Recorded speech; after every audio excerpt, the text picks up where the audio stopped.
Imagine being told that you will die tomorrow, and then imagine that someone quietly tells you there is a way out. You can escape. You can live. You can leave the city behind. Would you take it? Socrates did not. In 399 BC, Athens sentenced the philosopher to death. His friends found a way to save him, but Socrates refused to escape. And the reason is stranger than courage. He did not know what death was.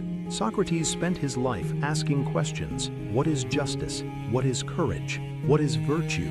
What makes a human being good? He questioned politicians. He questioned poets. He questioned soldiers. He questioned anyone who claimed to possess wisdom. And eventually something uncomfortable appeared. People often believed they knew things when they had never truly examined them. Socrates' wisdom was therefore strangely modest. He did not claim to possess all the answers. He recognized the boundary between what he knew and what he merely assumed. That distinction became the foundation of his philosophy. For Socrates, philosophy was not something that belonged inside a book. It belonged inside a life. Why do I desire what I desire? Why do I fear what I fear? Why do I call something good? Why do I call something evil? Do I believe these things because they are true, or because everyone around me believes them?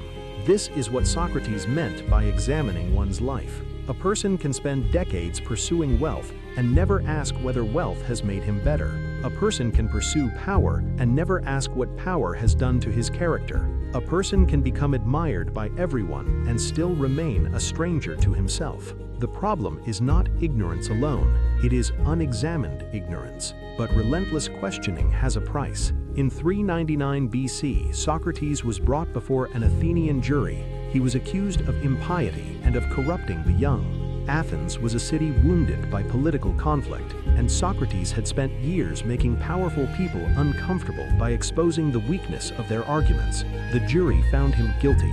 The punishment was death. But then came the moment that reveals everything about Socrates. He was offered the possibility of continuing to live if only he would abandon the philosophical life, and Socrates refused. He would rather die after speaking as he believed he should than live by abandoning that way of life. Then, in prison, his friend Crito came to him. There was a plan. Money could be arranged. Guards could be persuaded. Socrates could escape. He could live. But Crito's argument was not simply save yourself. It was also think about your friends, think about your children, think about what people will say. And Socrates listened. But then he asked a deeper question.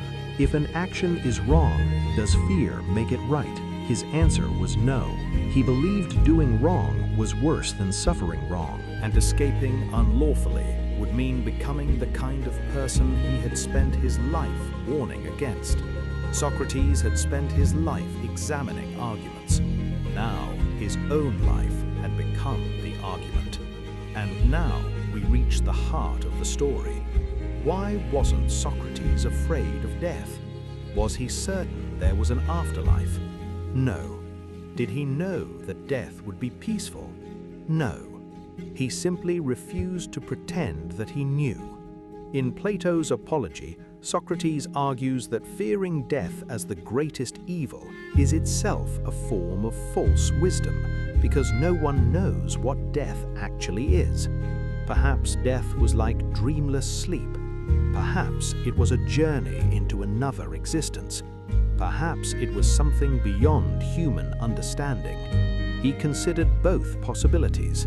And if you genuinely do not know what death is, how can you honestly call it the greatest evil? That was the paradox. Socrates did not conquer the fear of death by discovering what lies beyond it. He conquered it by refusing to manufacture certainty. There was, however, something Socrates believed he did know. He knew that injustice was wrong. He knew that deliberately betraying what he believed to be right was shameful.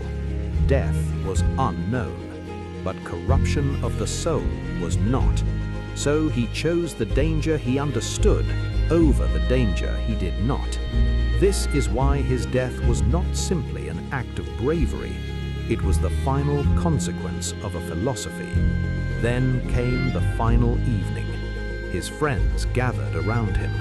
A cup of hemlock was placed before him. Socrates drank. There was no battlefield, no army, no heroic sword raised towards the heavens, only an old philosopher, a cup of poison, and a lifetime spent asking questions. His body would die, but the question would survive. Perhaps Socrates was never really teaching us how to die.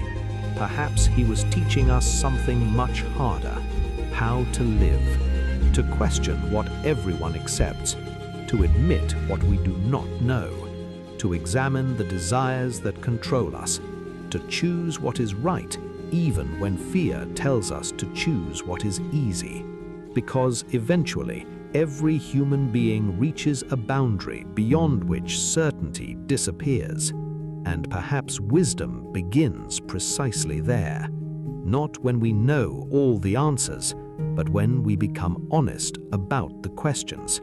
Socrates did not know what waited for him after death, but he knew what kind of man he wanted to be before it came, and perhaps that is why he was not afraid. FalconClaw. Question everything. Examine yourself, and never mistake certainty for wisdom.